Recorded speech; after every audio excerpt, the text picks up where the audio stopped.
Welcome to everyone. This is Fallbrook Houston News.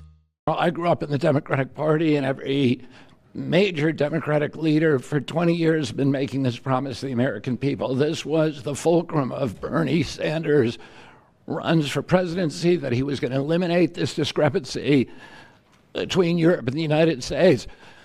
But as it turns out, none of them were doing it. It's one of these promises that politicians make to their constituents, knowing that they'll never have to do it. And the reason they'll never have to do it is because they know that Congress is controlled in so many ways by the pharmaceutical industry. There's at least one pharmaceutical lobbyist for every congressman, every senator on Capitol Hill, and every member of the Supreme Court. By some estimates, 3.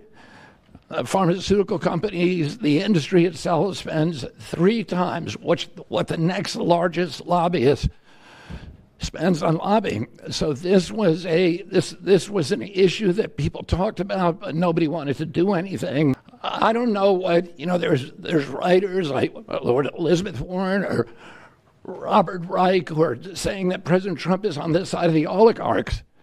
There has never been a president more willing to stand up to the oligarchs than President Donald Trump. And I'm very, very proud of you, Mr. President, for your courage, I'll say, because I don't want to be crude, your intestinal fortitude, your stiff spine, and your willingness to stand up for the American people.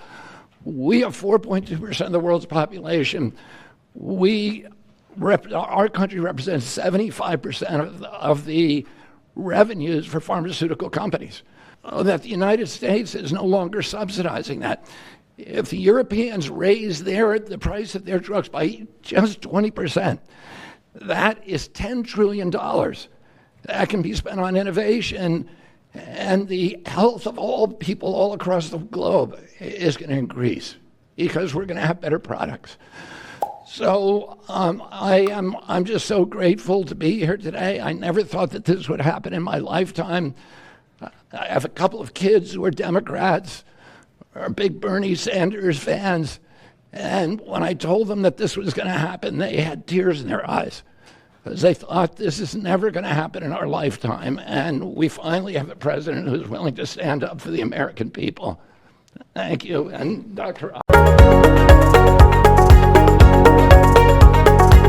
Thank you for watching Fallbrook Houston News. Please don't forget to like and subscribe. We really appreciate that.